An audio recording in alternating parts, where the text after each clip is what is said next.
Nobody wants a dud for a prime minister. We all want somebody strong, somebody powerful, a leader, perhaps even an icon. But how much power is too much power? And should the prime minister and their office have that much authority? The Canadian prime minister is an extremely powerful political person. He has the power in his hands to appoint everyone, it seems. He appoints Supreme Court judges, senators, cabinet ministers, and so on. He holds in his hands all the key levers of political power.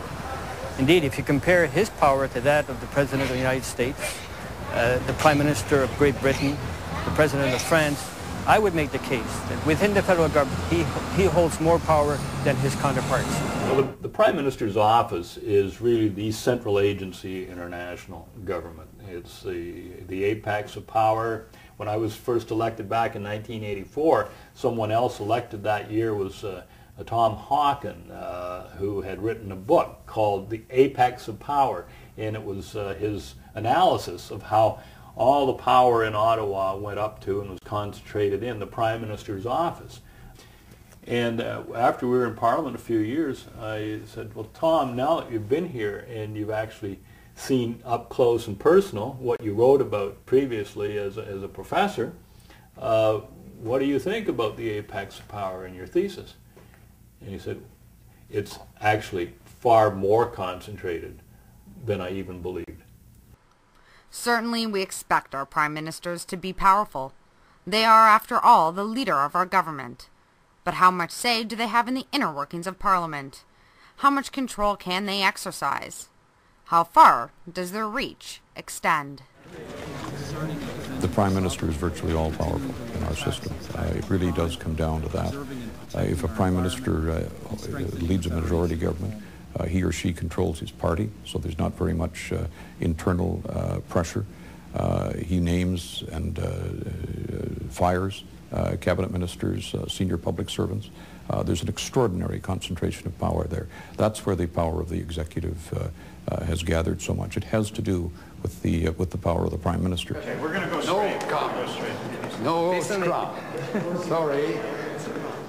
You now have a situation in this country where the executive, meaning the cabinet, exercises the King's powers, the Governor General's powers, the Senate's powers, the House of Commons powers, and I think it is something that is commanding attention and that we should be studying with a lot of zeal. It worries me. I think that we should always be diligent about the accumulation of so many powers in so few hands. The Prime Minister's office, some have said, is an extension of a Prime Minister who is a four-year dictator. That's an extreme view held by some friends of mine.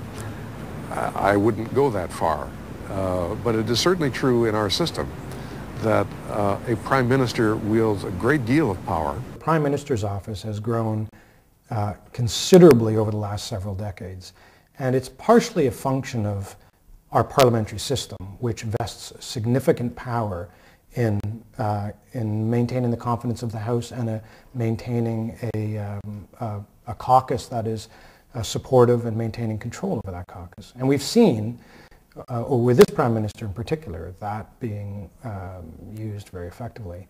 So the Prime Minister's office is a way in which unelected civil servants, and often civil servants that serve at the pleasure of the Prime Minister, can influence significant policy in departments. Now, you might say, why should I care about this? And I guess the reason you should is twofold. One, it's about the growth of bureaucracy that's not accountable. Two, it's about the consolidation of power in this group of people that may insulate the Prime Minister from conflicting or different interpretations, or have arguably far too influence on the legislative course of events, and that might also be a problem. I have seen examples where decisions have come from sources outside my minister's office. I can recall at least one occasion when the Prime Minister of the day said, "This is the way it's going to be," and my minister and I were both a little unhappy about it, but those were the rules. Earlier in this series, we examined what happens to MPs who stand up against the Prime Minister and the PMO. But this punishment and discipline can extend to the civil service too. For example, it is widely believed that Kevin Lynch's resignation from the Privy Council office stems from a disagreement over public policy with the PMO, and not Prime Minister Harper himself. I think it's very easy to blame the PMO because the PMO is almost partly there to be blamed. You don't want to stand up and say the Prime Minister is mean, so you say the PMO is mean. They're tough. They're not respectful of democratic rights.